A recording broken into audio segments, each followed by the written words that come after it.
Saya akan memulai dengan kondisi ekonomi sebelum nanti akan diteruskan oleh para wamen untuk pendapatan belanja dan pembiayaan. Seperti saya sampaikan tadi, dunia mengalami perubahan yang sangat besar, sangat signifikan. Kalau kita sebutkan the new economic order, yaitu sebuah order ekonomi global yang tidak lagi mengikuti pakem selama hampir 50 tahun ke belakang atau lebih bahkan. Di mana di dalam era 60 atau 50 tahun ke belakang, globalisasi dan global rule base itu menjadi sandaran atau menjadi fondasi kita berinteraksi dan berrelasi berhubungan antar negara. Ini karena sesudah Perang Dunia Kedua, masa-masa di mana kemudian semua negara bersepakat, yuk kita bikin sebuah global order yang berdasarkan sebuah rule base, itu dari mulai United Nations, kemudian memunculkan WTO, IMF World Bank, dan kemudian berbagai kesepakatan antar negara dari sisi perdagangan investasi yang semuanya tujuannya adalah agar hubungan antar negara berdasarkan suatu aturan dan kepastian, tidak didasarkan pada aksi sepihak. Oleh karena itu muncullah kemudian lembaga-lembaga multilateral yang tujuannya untuk mempromot atau menjaga, mempromosikan dan menjaga hubungan antar negara yang berdasarkan rule atau aturan yang disepakati. Semenjak munculnya sekarang ini Presiden Trump di versi yang kedua 2.0, unilateralism atau aksi sepihak dari suatu negara yang kebetulan merupakan negara terbesar dan terkuat di dunia menjadi dominan. Ini menjadi the rule of the game. Jadi yang tadinya rule based multilateral sekarang adalah tergantung dari unilateral dari negara, dan kalau negara ini karena kuat dan dominan dia bisa mengatur aturan sesuai dengan kehendak dan kepentingan dari negara tersebut. Kebetulan ini adalah negara terbesar Amerika Serikat yang selama ini Amerika adalah promotor dan pendukung dari berbagai multilateralism. Sekarang Amerika meninggalkan multilateralism menjadi unilateral approach. Pertemuan G20 yang terakhir di Afrika Selatan di antara Menteri-Menteri Keuangan yang dihadiri oleh Pak Wamen Tommy, nanti mungkin juga bisa dijelaskan, menggambarkan situasi tersebut.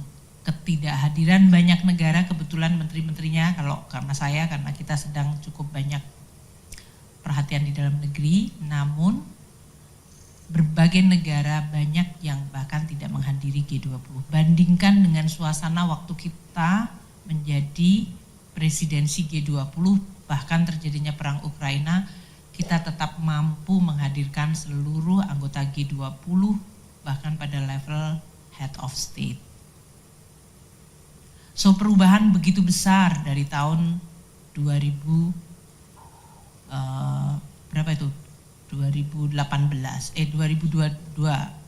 ke sini gitu ya. Suatu perubahan hanya dalam waktu kurun 3 tahun telah mengubah sebuah orde dunia. Ini tentu memberikan implikasi sangat besar, sangat fundamental.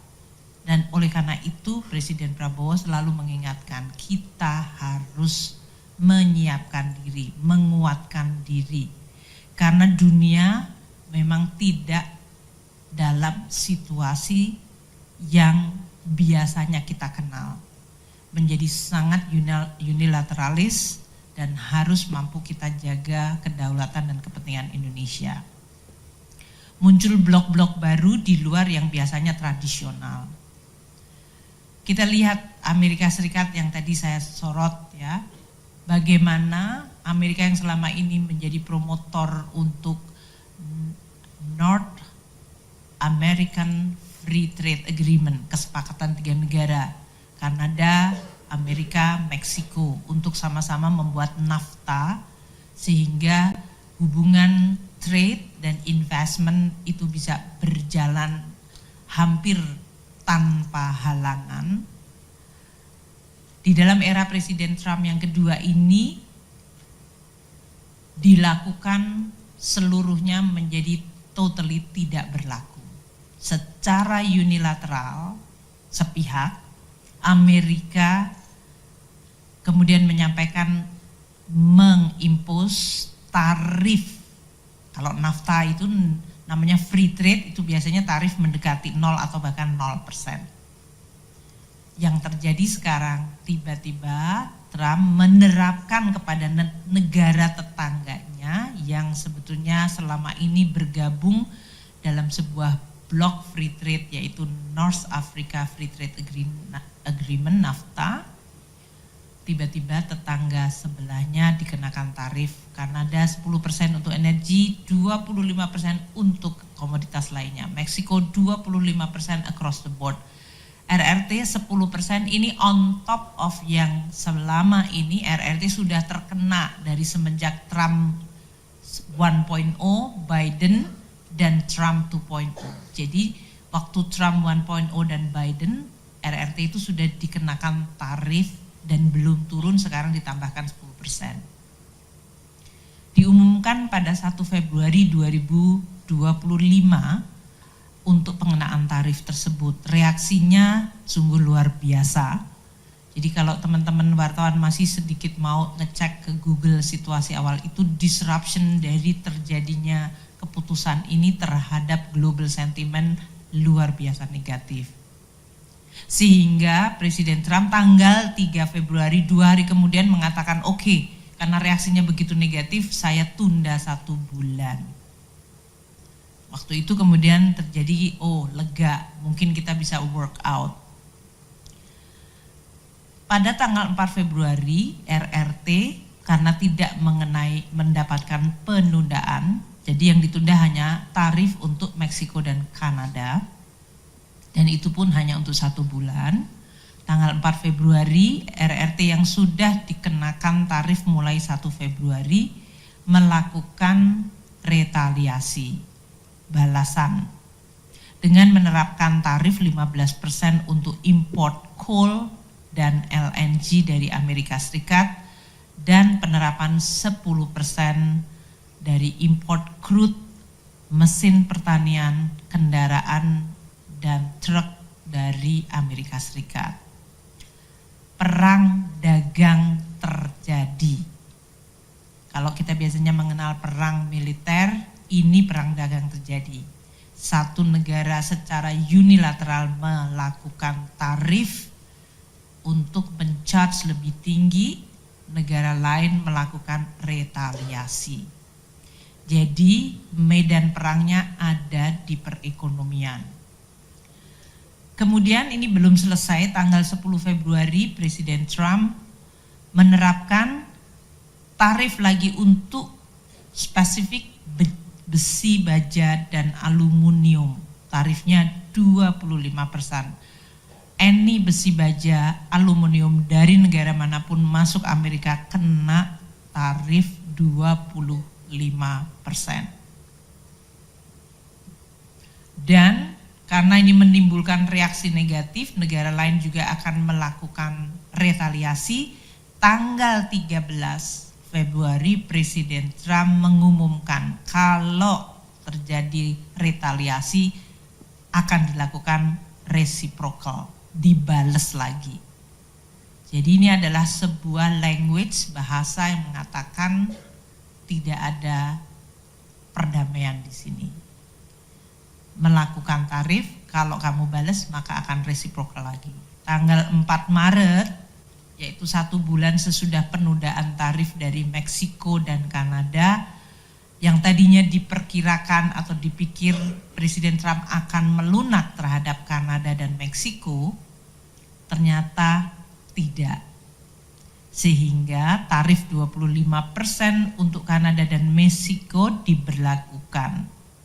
Dan untuk RRT karena sudah melakukan retaliasi tanggal 4 Februari dengan menerapkan tarif 15%, maka sesuai dengan tarif reciprocal yang dilakukan oleh Amerika Serikat yang diumumkan 13 Februari, maka RRT yang sudah dibales lagi dengan menambahkan lagi tarifnya 10% untuk komoditas dari Tiongkok. Kemudian Kanada tanggal 4 Maret kena tarif, maka pada hari yang sama Perdana Menteri Justin Trudeau yang waktu itu belum resign mengumumkan retaliasi, dibales dengan menerapkan 25% tarif untuk berbagai produk import dari Amerika Serikat. Dan ini tentu menimbulkan ancaman terhadap berbagai kemungkinan, dari mulai resesi bahkan inflasi, bisa terjadi stagflasi, ekonominya melemah tapi harga tinggi karena tarif. Di tanggal 10 Maret sekali lagi untuk RRT dilakukan pelaksanaan tarif 10-15% untuk produk makanan dan pertanian, serta pembatasan ekspor dan investasi dari 25 perusahaan Amerika Serikat. RRT dalam hal ini membalas kembali, karena tadi diberikan tarif reciprocal, kemudian dinaikkan lagi tarifnya, RRT membalas lagi dengan menerapkan 10-15% untuk produk pertanian dan makanan, dan bahkan pembatasan ekspor untuk terutama mineral rare earth dan juga untuk investasi dari 25 perusahaan Amerika yang beroperasi di RRT. Tanggal 11 Maret akan diumumkan tambahan 25% tarif untuk aluminium baja dari Kanada. Ini untuk membalas tanggal 4 Maret. Jadi teman-teman wartawan melihat ya, yang ini yang disebut the war game adalah sekarang di bidang ekonomi. Trade yang tadinya berdasarkan rule base sekarang bisa secara sepihak diubah. Dan Presiden Donald Trump dalam hal ini memang mengincar negara-negara yang memiliki surplus terhadap Amerika atau Amerika defisit terhadap negara tersebut. Di sini yang di tengah ini adalah 20 negara yang mencatatkan surplus terhadap Amerika, artinya Amerika defisit terhadap negara ini. Indonesia ada di nomor 15.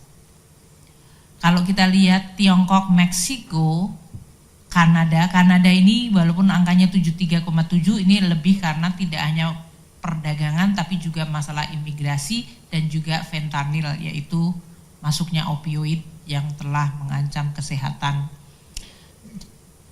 di Amerika Serikat. Nah, kita lihat jadi negara-negara yang punya surplus besar, makanya kita lihat Tiongkok sudah kena, Meksiko kena, Vietnam yang kemarin datang ke Indonesia ini akan menjadi target yang cukup nyata.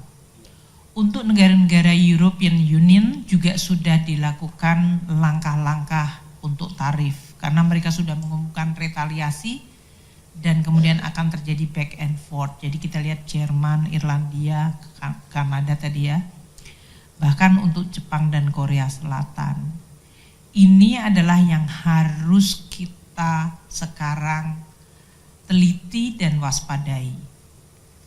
Kalau diberlakukan kebijakan tarif kepada semua negara surplus, Indonesia ada di dalam ranking 15. Dan ini akan berpotensi menciptakan tadi biaya dari supply chain sektor manufaktur dan terutama untuk sektor digital yang akan meningkat. Rantai pasoknya juga akan mengalami disrupsi, harga komoditas mengalami volatilitas, dan sentimen market akan terus-menerus terayun-ayun volatile seperti yang terjadi pada minggu-minggu atau 1 bulan terakhir. Ini menimbulkan semua negara sekarang berpikir peta dunia dari sisi ekonomi seperti apa. Keputusan mengenai investasi, relokasi, dan juga rekonfigurasi dari rantai pasok. Karena ternyata selama ini yang dianggap aman, bahkan kalau kita mengatakan friendshoring, itu sekarang tidak ada friend lagi. Gimana kurang friendnya Amerika dan Kanada itu? Jadi tadinya disebutkan, oh kalau kamu berteman kita aman. Ternyata definisi friends tidak ada lagi di dalam konteks hari ini. Dan berbagai blok alternatif di luar zona Amerika seperti ASEAN, BRICS, ini memiliki alasan untuk makin bisa tumbuh dan menjadi alternatif. Meskipun dalam hal ini tentu karena Amerika Serikat adalah negara paling besar di dunia, pasti apa yang dilakukan oleh mereka mempengaruhi seluruh dunia juga. Nah, konteks inilah yang kemudian akan kami bawa ke ekonomi di Indonesia yang nanti akan mempengaruhi APBN dan pelaksanaan APBN. Kita lihat harga komoditas yang tadi disebabkan karena berbagai macam gejolak order dunia yang mengalami disrupsi. Harga komoditas ini mengalami koreksi sejak tahun 2023 akhir tahun. Kita semua tahu sesudah perang Ukraina tahun 2022 awal, harga komoditas melambung tinggi di tahun 2022 dan 2023. Namun hanya bertahan sekitar 18 bulan. Pada paruh kedua banyak komoditas itu terkoreksi harganya. Dan kita lihat seperti coal, batu bara kita dalam hal ini. Tahun 2023 kita lihat di sana, itu sudah mengalami penurunan yang tajam. Dulu pada saat 2022 sempat mencapai 400 US dollar per metric ton. Respons atau koreksi yang terjadi semenjak 2023 cukup dalam, di level bahkan turunnya di bawah 200. Dan koreksi ini terus berlangsung sampai sekarang. Jadi kalau kita lihat year on year, harga coal yang sudah terkoreksi turun dari 2023. Year on year dibandingkan tahun 2024 yang sudah rendah, itu masih turun 12,6%. Kalau dari Januari ke Februari itu 16,5%. Jadi trennya masih menurun, kalau kita lihat itu kan masih ke bawah. Sekarang sudah mendekati di 100 US dollar per metric ton. Bayangkan 3 tahun yang lalu harganya 4 kali lipat. Kemudian minyak Brent. Kita juga lihat sesudah pernah melambung hampir mencapai 100 dolar di tahun 2022. 2023 juga mengalami kenaikan yang hampir mendekati 90 dolar per barel. Kemudian mengalami penurunan, saat ini ada di 69,3 dolar per barel. Year on year, harga hari ini yang 69,3 dolar per barel itu 5,9% di bawah tahun lalu. Jadi ini sudah terus masih mengalami penurunan. Year to date-nya Januari ke Februari juga turunnya 7,2%. Month to month Januari ke Februari mengalami 8,7%. Harga minyak ini tekanannya luar biasa karena tadi disrupsi dan ketidakpastian karena perang dagang. Pasti akan menimbulkan perlemahan ekonomi di negara-negara, terutama negara maju yang sedang memicu perang itu. Dan ini berarti akan menyebabkan harga minyak mengalami tekanan.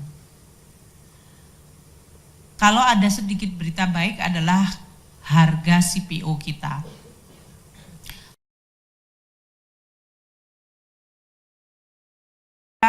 mengalami recovery. Tahun lalu harga yang sekarang $95 per ton itu meningkat cukup tajam 27,8%. Nanti Pak Anggito akan menjelaskan mengenai dampaknya kepada penerimaan terutama dari pabean dari pihak luar. Meskipun year to date-nya sedikit tipis, turun 0,5%, tapi year on year itu harga CPO yang sekarang mencapai di atas 1.000, itu adalah hal yang positif untuk perekonomian kita. Month to month pun masih naik 2,1%. Beras yang merupakan harga yang berkontribusi besar terhadap inflasi, volatile food, secara tahunan mengalami penurunan tajam 22%. Year to date-nya juga 2,5. Ini seiring dengan panen yang cukup banyak di Indonesia dan stok beras di Indonesia yang cukup bagus juga. Indonesia dalam posisi yang relatif bisa mengamankan, bahkan menjelang hari raya Lebaran kita tidak mendengar gejolak harga naik. Biasanya dulu kalau bulan-bulan Ramadan itu cerita tentang harga ayam naik, daging naik, dan kalau nggak salah ini hanya cabai yang naik sedikit. Jadi harga pangan luar biasa stabil pada saat kita sedang akan merayakan Idul Fitri. Moga-moga ini akan berjalan secara baik. Untuk komoditas lain yang penting untuk Indonesia seperti copper, tembaga, dan nikel, untuk copper juga ada perbaikan. Year on year-nya naik 9,8, year to date-nya 8,7%. Mantumannya juga naik 0,9. Ini hal yang positif untuk kita. Kita berharap 2025 tren dari paling tidak harganya tidak terus mengalami koreksi yang waktu itu mulai terjadi di tahun 2023. Untuk nikel, kita lihat year on year-nya agak mengalami penurunan 6%, tapi year to date sudah mengalami kenaikan lagi yaitu 8%. Month to month-nya juga naik 6,6. Jadi harga komoditas dalam hal ini beberapa yang sudah mengalami koreksi level rendah sejak 2023 akhir masih berlangsung sampai sekarang. Untuk beberapa harga pangan masih bervariasi. Dan untuk komoditas yang penting bagi perekonomian kita ada tren perbaikan. Ini memberikan suatu optimisme atau harapan yang positif. Hal positif lain untuk ekonomi Indonesia adalah aktivitas manufaktur kita. Dengan disrupsi yang luar biasa besar, hampir semua negara mengalami dampak aktivitas manufaktur tadi karena supply chains dan tarif yang terjadi, import dari berbagai raw materials pasti menimbulkan dampak pada kegiatan manufaktur di berbagai negara. Banyak yang kemudian PMA-nya di level kontraktif atau dalam hal ini di level di bawah 50. Banyak yang di bawah 50 dan stay di bawah 50. Kalau kita lihat di sini ya, yang warnanya pink itu Eropa ya, kalau nggak salah ya.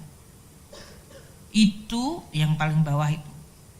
Dari 2023 ekonomi Eropa sungguh sangat tidak baik-baik saja. Kalau kita lihat terutama yang negara besarnya Jerman, Prancis. Manufaktur activity di Eropa terus-menerus dalam kondisi kontraktif selama bahkan hampir 2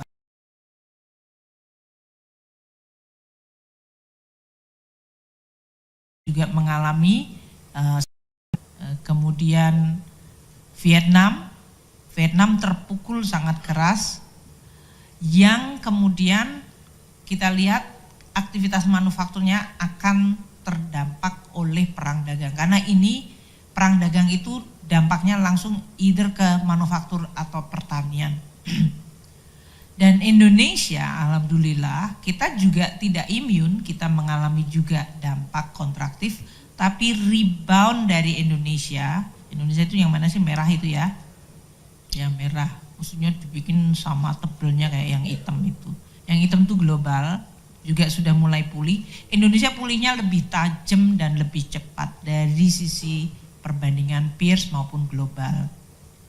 Ini yang kita syukuri dan ini menjadi landasan bahwa terlepas dari berbagai banyaknya sekarang ini perangnya terjadi di bidang ekonomi melalui penerapan tarif, dan tarifnya itu nggak 5%, naiknya itu 25%, jadi itu shock banget kalau untuk kegiatan manufaktur.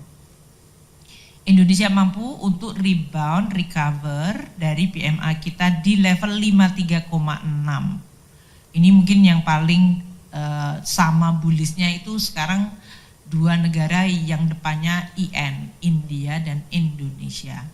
Jadi kalau kita lihat itu adalah yang Anda lihat 53,6 dan 56,3. Oke, kebetulan angkanya hampir sama, beda aja 3663 itu.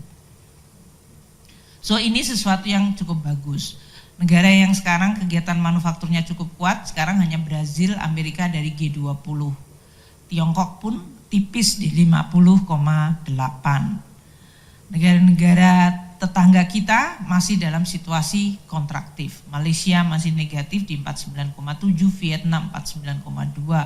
Kemudian negara-negara emerging seperti Meksiko, Turki semuanya juga mengalami negatif. Selain negara Eropa yang kita lihat, Perancis, Jerman itu kontraksinya cukup dalam, dan ini terjadi sudah 2 tahun untuk negara tersebut.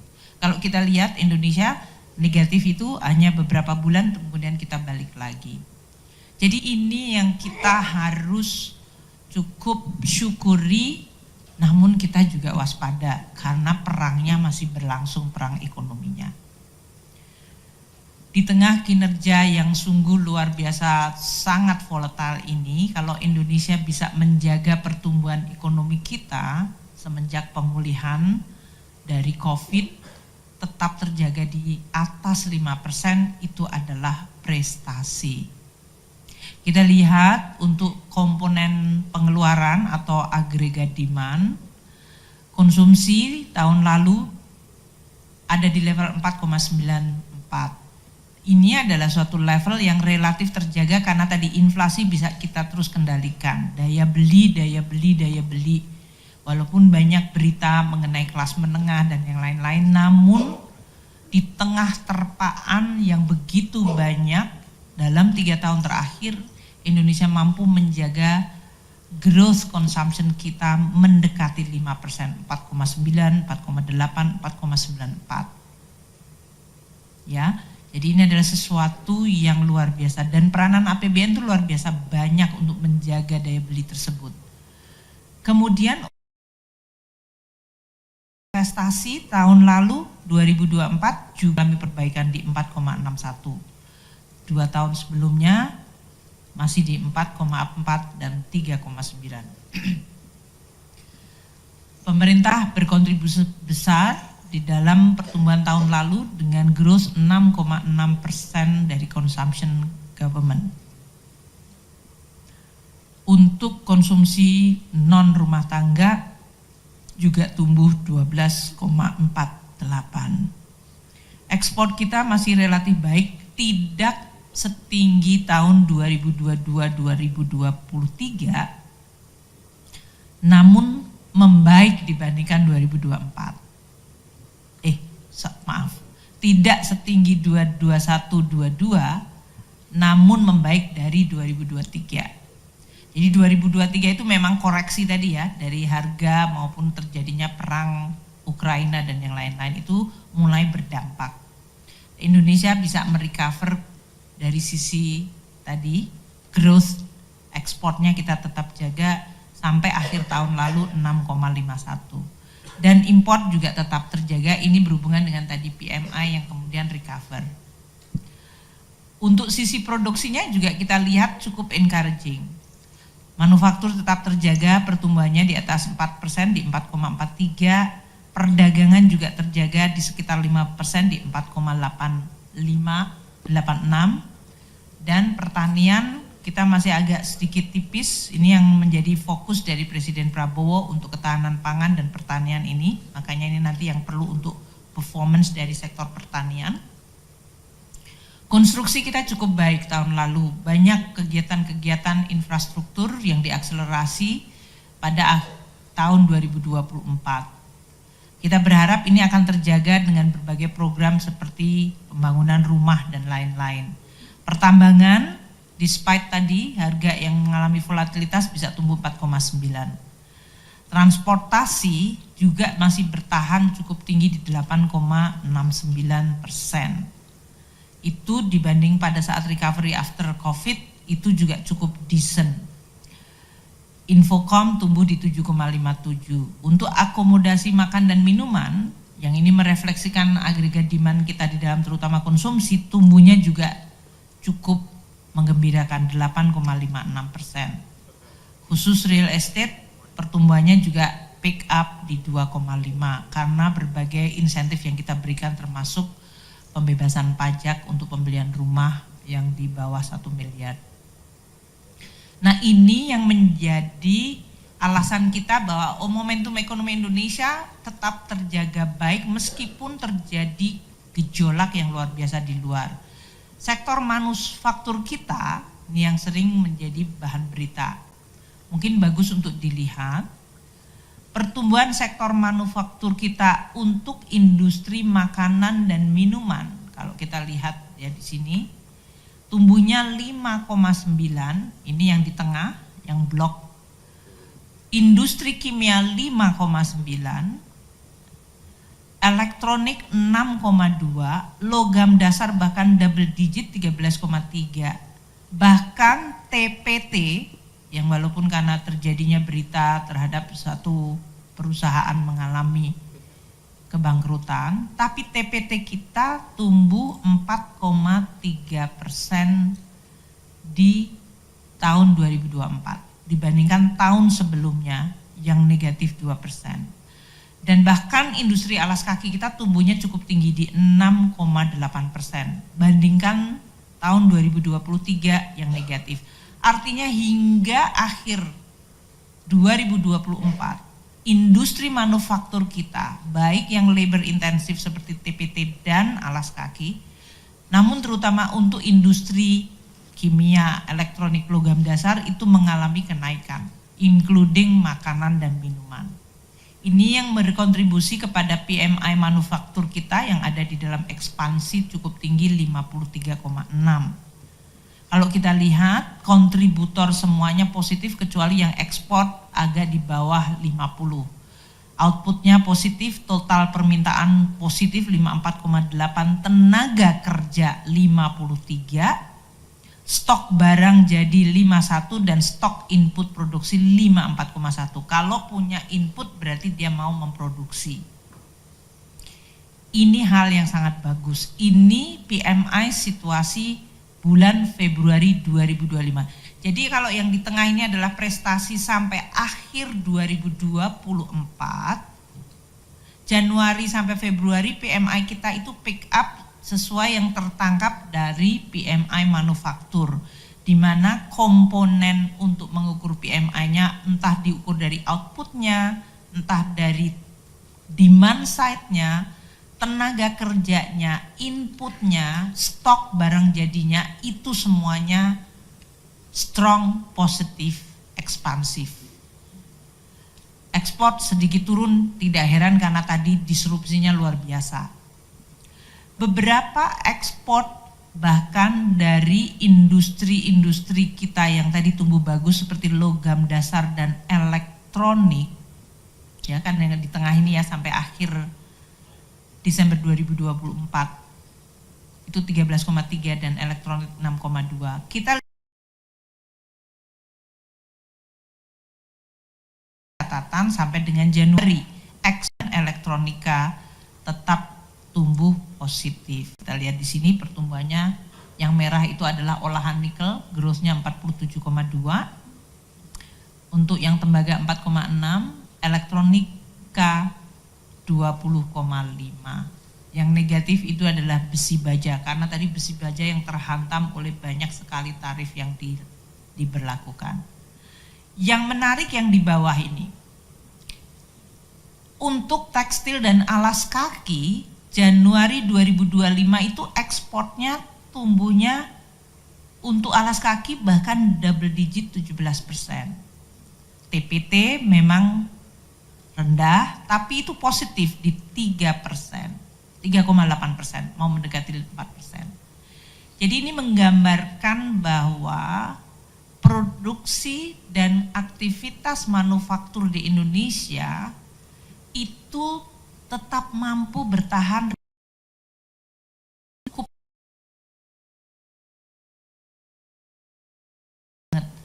Dia bahkan bisa growing dari mulai logam dasar, elektronik, dan bahkan yang labor intensif seperti alas kaki. Ini landasan optimisme kita yang harus terus kita jaga. Ini merupakan sesuatu yang positif, yang tentunya perlu untuk kita jaga bersama. Kita akhir tahun, jadi seluruh trade account jumlahkan surplusnya 7,2 billion US dollar, miliar US dollar. Surplus neraca pembayaran penjumlahan dari dan current account sebesar 7,2 billion, itu naik dibandingkan tahun 2023 yang waktu itu masih ada komoditas boom separuh tahun yang sebesar 6,3 miliar. Kalau persentase gross berapa tuh Pak? Surplusnya kita.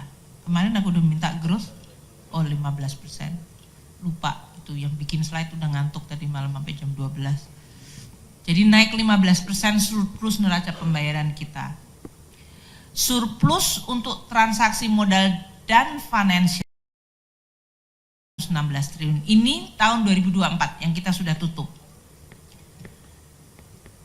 Nah, untuk Januari kita sudah lihat neraca perdagangan kita momentumnya masih terjaga baik. Kita lihat Januari 2025 kita mencapai 3,5 surplus ya. Tahun 2024 Januari surplusnya hanya 2,0. Itu naik 70% ya Pak ya. Coba kalau dipersenin. 1,5 dari 2 billion dari tahun lalu naik ke 3,5. Naiknya 70% kira-kira. Benar ya? 75%. Jadi YoY kalau kita lihat surplus neraca perdagangan kita itu melonjak 75%. Surplus neraca perdagangan ini karena tadi konsisten dengan manufaktur kita yang ekspansif dan kebijakan-kebijakan yang akan makin diperkuat oleh Presiden Prabowo melalui hilirisasi yang akan terus berlanjut. Ini memposisikan Indonesia cukup dalam posisi yang baik, menguntungkan bahkan dalam situasi dunia yang begitu disruptif dan volatile. Nah tadi saya sampaikan aliran surplus neraca transaksi modal dan finansial yang menyebabkan surat berharga negara kita itu masih atraktif, highly atraktif. Coba kita lihat ya, yield surat berharga negara kita dalam hal ini spreadnya 247 basis point dari US Treasury. Kalau kita lihat posisi 10 Maret dengan gejolak gedumbrangan itu, yield kita masih di bawah 7%, 6,9, dan spreadnya terhadap US Treasury hanya naik sedikit dari 247 ke 267. 20 basis point. Kalau dibandingkan banyak negara lain, sayangnya di sini teman-teman nggak memberikan, admin nanti nggak tahu di slide yang di belakang, nanti Pak Tommy akan menunjukkan. Ini adalah sesuatu, saya ingin tekankan sekali lagi, ini kita capai pada saat dunia itu bergejolak, dan gejolaknya itu nggak kecil, nggak kaleng-kaleng kalau pakai bahasa biasa itu. Jadi gejolaknya tuh gede banget, namun kita masih bisa menjaga SBN kita, yieldnya bagus.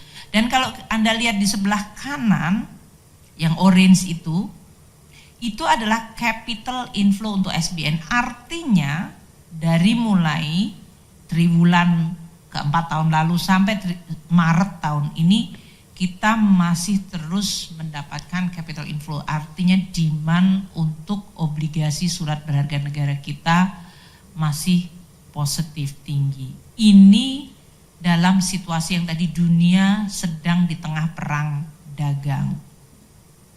Inflow di tahun 2024 untuk SBN itu 137,5 triliun total inflow 1 tahun. Sekarang sampai dengan Maret 22,43 untuk SBN.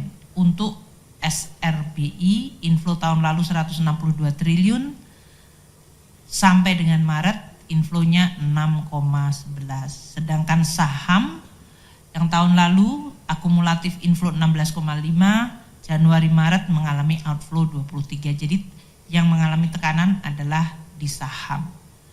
Nilai tukar kita juga sedikit mengalami dari depresiasi 1,48. Bahkan kalau dibandingkan ya dalam hal ini negara-negara seperti India tadi yang growth-nya tinggi dan kondisi perdagangannya bagus, India pun rupiah mengalami depresiasi 2%. Kita mungkin tidak membandingkan dengan Argentina yang tidak terlalu sehat ekonominya dan Turki. Tapi untuk Indonesia dan India meskipun kita sama-sama ekonominya growth-nya bagus, neraca pembayaran bagus pun masih mengalami koreksi terhadap nilai tukarnya.